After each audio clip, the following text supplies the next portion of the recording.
ગુજરાતના રાજકારણમાં સૌથી મહત્વનું કોઈ ગઢ હોય તો એ છે સૌરાષ્ટ્ર અને એમાં પણ રાજકોટ. ભારતીય જનતા પાર્ટી માટે ખૂબ મહત્વનું ગણાતું રાજકોટ સેન્ટર છે. ત્યાં હાલ ક્યાંક જૂથવાદ વિખવાદ અને ન માત્ર એક ભારતીય જનતા પાર્ટી પરંતુ કોંગ્રેસ અને આમ આદમી પાર્ટીમાં પણ એ જ પરિસ્થિતિ જોવા મળી રહી છે. ટૂંક જ સમયમાં સ્થાનિક સ્વરાજ્યની ચૂંટણીઓ છે અને પહેલા ભારતીય જનતા પાર્ટી વિરુદ્ધ ક્યાંક ને ક્યાંક અમુક સમાજો છે તેમણે રણશીંગો ફૂંક્યું છે, કારણ કે ટિકિટમાં તેમની ક્યાંક ને ક્યાંક છે અવગણના કરવામાં આવે છે. આ બધાને લઈને ગઈકાલે જે રાજકોટમાંથી દ્રશ્યો સામે આવ્યા છે ભારતીય જનતા પાર્ટીને ક્યાંક નડી શકે એવા છે, કારણ કે રઘુવંશી સમાજ છે તેમણે ડોક્ટર દર્શિતા શાહ છે તે ધારાસભ્ય છે તેમના વિરુદ્ધ હાય હાયના નારા લગાવ્યા હતા. સાથે જ તેમણે ક્યાંક ને ક્યાંક ષડયંત્ર પૂર્વક છે રઘુવંશી સમાજ છે તેને ટિકિટો ન અપાવવાની જ વાત કરી હતી. તેને લઈને વિરોધ ખૂબ થયો છે, પરંતુ સવાલ એ થઈ રહ્યો છે કે શું ભારતીય જનતા પાર્ટીને એ પરિણામમાં અસર કરશે કે કેમ? નમસ્કાર, ગુજરાત BS9 TV ન્યૂઝમાં આપની સાથે હું છું ભગવતી વિશાવડિયા. રાજકોટના રાજકારણમાં અત્યારે એક જ ચર્ચા છે, રઘુવંશી સમાજની નારાજગી. સ્થાનિક સ્વરાજ્યની ચૂંટણીના ગણતરીના દિવસો બાકી છે ત્યારે ભાજપના ગઢ ગણાતા રાજકોટમાં રઘુવંશી સમાજે બગાવતનું રણશીંગો ફૂંક્યું છે. ગઈકાલે રાત્રે રઘુવંશી યુવા શક્તિ સંઘ દ્વારા આયોજિત સભામાં જે દ્રશ્યો જોવા મળ્યા તેણે સત્તાધારી પક્ષના શ્વાસ અદર કરી દીધા છે. રાજકોટના વોર્ડ નંબર 1, 2 અને 3 આ એ વિસ્તારો છે જ્યાં રઘુવંશી સમાજનું ખૂબ મોટું વર્ચસ્વ છે, પરંતુ આ વખતે ટિકિટ ફાળવણીમાં સમાજની ઉપેક્ષા થઈ હોવાના આક્ષેપ સાથે હજારો રઘુવંશીઓ રસ્તા પર ઉતરી આવ્યા છે. ત્યારે સમાજનો સીધો આક્ષેપ છે કે પશ્ચિમ વિધાનસભાના ધારાસભ્ય ડોક્ટર દર્શિતાબેન શાહ છે તેમણે ક્યાંક બગાવત કરી છે. સભામાં ડોક્ટર દર્શિતાબેન શાહ હાય હાયના નારા લાગ્યા. જ્યાં રઘુવંશી ઉમેદવાર નથી ત્યાં અમારો વોટ નથી, એટલે કે નોટા છે તેને વોટ આપશે તેવી પણ વાત કરી. સાથે જ ટિકિટ અમારી કાપી ભૂલ તમે મોટી કરીના નારા ગુંજ્યા હતા. સમગ્ર ઘટનાને લઈને જે પ્રતિક્રિયાઓ આવી છે તેના પર નજર કરીએ. મારું નામ નીતાબેન સોમૈયા છે અને વોર્ડ નંબર 2 માંથી મેં આ ચૂંટણીની માંગ કરેલી હતી. ચૂંટણીમાં મેં ટિકિટની માંગ કરેલી હતી મેં ભારતીય જનતા પાર્ટીમાંથી, કારણ કે ભારતીય જનતા પાર્ટીમાં હું છેલ્લા 15 વર્ષથી કાર્યરત છું, એટલા માટે થઈને મારી આ માંગ હકદાર હતી. તો અત્યારે આ સંમેલનને તમે સમર્થન આપ્યું છે કઈ રીતના? આ સંમેલનને સમર્થન આપવા માટે થઈને એટલા માટે થઈને આ કરવામાં આવેલું છે કે ભારતીય જનતા પાર્ટી દ્વારા અમને કરેલો અન્યાય છે. આ જે રાજકોટની જે 3 લાખની વસ્તી ધરાવે છે તો દરેકે દરેક વોર્ડની અંદર રઘુવંશી સમાજનું એક પોતાનું આગવું વિશિષ્ટ વ્યક્તિત્વ ધરાવે છે અને રઘુવંશી સમાજનો એક કઈ એવો વ્યક્તિ નથી કે જે કોઈ કાર્યકર્તા એવો નથી કે કઈ વોર્ડમાં ન હોય. તો જે તે વોર્ડની અંદર જે કાર્યકર્તા છે એ કાર્યકર્તાઓને ટિકિટ આપવી જ જોઈએ. અને રઘુવંશી સમાજની માંગ છે, એવું તો નથી કે કઈ કાર્યકર્તા નથી અને તમે બીજા કોઈને આપો છો તો બરાબર છે. રઘુવંશી સમાજની માત્ર 3 ટિકિટ આપેલી છે, જે કાળેક્રમે ઘટતી ગઈ છે. નહીતર પહેલા રઘુવંશી સમાજની જ્યારે 9 ટિકિટો હતી, 8 ટિકિટ હતી, 7 હતી, કાળેક્રમે આજે 5 6 વચન આપેલું હતું અને 3 જ ટિકિટો ફાળવવામાં આપેલી છે. ત્યારે આ અન્યાય કોઈ પણ રીતે સહન કરી લેવામાં નહીં આવે. ના, આગામી સમયમાં અમે રઘુવંશી સમાજ છે એ જનસંઘ વખતથી રાષ્ટ્રીય જનસંઘ વખતથી ભારતીય જનતા પાર્ટી સાથે જોડાયેલો સમાજ છે. રઘુવંશી સમાજ છે એ ડાઈ પ્રજા છે, સાણી પ્રજા છે અને હંમેશના માટે ખભેથી ખભા મિલાવી અને એને કમળને ખીલવતું રાખ્યું છે અને આગળ પણ રાખશે.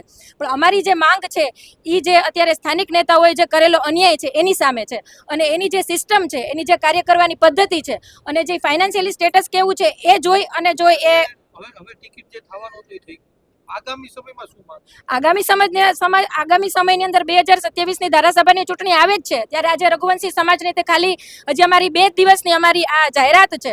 આગામી સમયમાં અને ટૂંક સમયની અંદર અમે હજી વધારે પડતા મોટા સંમેલનો પણ કરશું અને ધારાસભાની ચૂંટણીની અંદર અમારી જ ટિકિટ છે અને અમે અમારી ટિકિટ લઈને જ રહેશું. અને આ વખતે તમે એવું કહેવાના છો ભાજપને મતદાન ન કરો?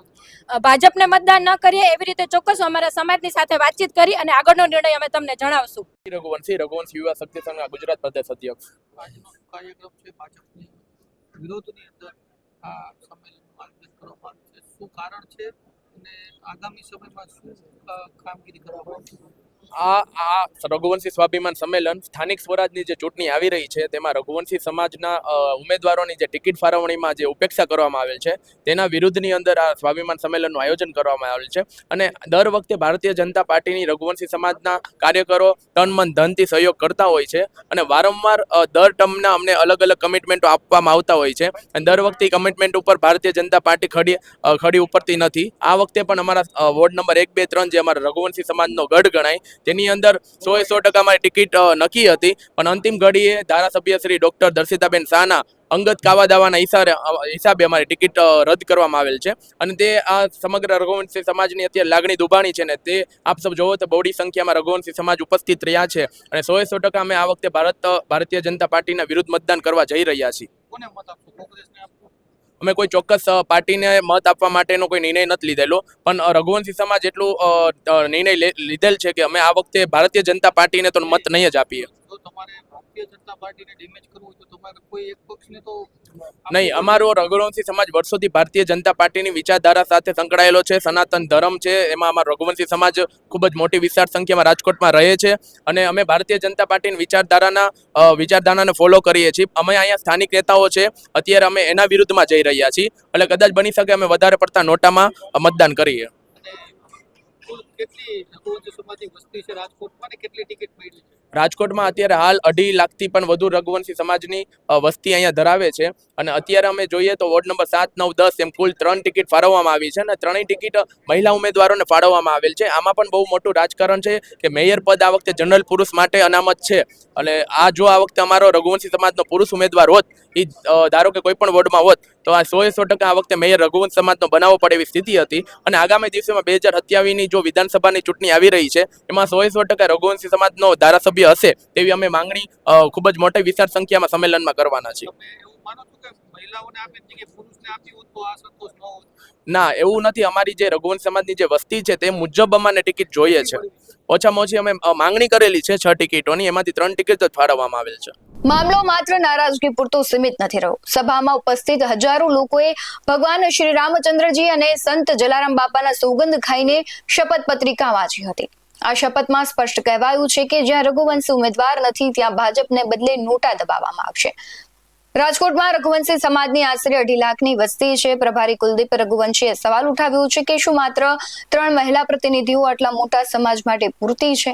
આ લડાઈ માત્ર હવે સ્થાનિક સ્વરાજ્યની જે ચૂંટણી છે તે પૂરતી નથી રહી, પરંતુ 2027ની વિધાનસભા ચૂંટણીમાં ભાજપને પછાડવાની ચીમકી પણ આપી દેવામાં આવી છે.